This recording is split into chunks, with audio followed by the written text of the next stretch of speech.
اللہ رب العزت نے فرمایا تم جہاں کہیں بھی رہو، بڑے بڑے کلوں کے اندر بھی تم اگر بیٹھ جاؤ، یدرککم الموت، جب موت آئے گی تو وہاں بھی پہنچ جائے گی۔ کوئی ایسی جگہ نہیں ہے کہ بندہ وہاں چھپ جائے اور موت نہ آ سکے، ایسی بات نہیں۔ مہلت کب تک ہے؟ جب تک ہمارے پاس زندگی ہے۔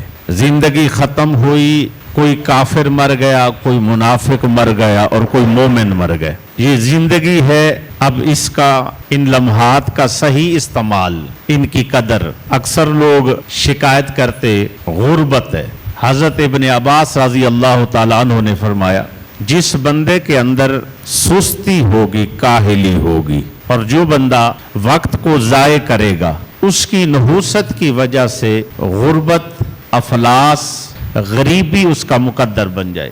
جس بچے نے پڑھائی کے درمیان ٹائم ضائع کیا، جس بندے نے کام کے درمیان کام کرتے ہوئے وقت ضائع کیا، کام پر گیا، کام پر توجہ ہی نہ دی، ٹائم ضائع کرتا رہا، بظاہر کھڑا رہا اور ٹائم ضائع کرتا رہا، پڑھتا رہا، کتابیں لے کر بیٹھا ہے، پڑھتا صحیح نہیں، قرآن لے کر بیٹھا ہے، پڑھتا صحیح نہیں، محنت نہیں کرتا، گہرائی میں نہیں اترتا، اس کے لیے کہا گیا ہے کیا کہ ایسا بندہ، اس کا مقدر اور تقدیر بن جاتی ہے کہ وہ مفلسی میں اور غریبی میں وقت گزارے گا۔ حدیث پاک میں ہے کہ اللہ نے برکت صبح میں رکھی ہوئی ہے، اور جن بندوں نے اپنے لمحات صبح کے، یعنی صبح نماز نہیں پڑھی، اٹھے نہیں اور دن کو اپنی ابتدا اچھی نہیں کی، اس کے لیے خرابی ہے۔ رونا چھوڑ دیں، یہ مسئلہ ہے، یہ مسئلہ ہے، یہ مسئلہ ہے۔ حضور صلی اللہ علیہ وسلم نے فرمایا کہ اللہ رب العزت پکڑ کر بندے کو سوال کریں گے، تیری عمر کہاں گزری؟ اپنی عمر کے متعلق بتاؤ کہ کہاں گزاری اور جوانی کہاں گزاری، کیسے برباد کی، کیسے خراب کی۔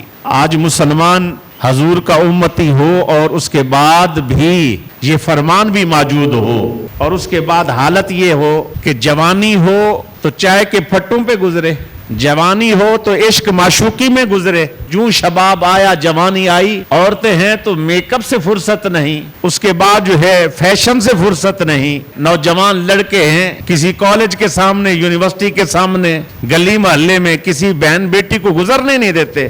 اسی لیے فرمایا ان شباب ہی فیما ابلاہ، بتا جوانی کہاں برباد کر کے آیا ہے۔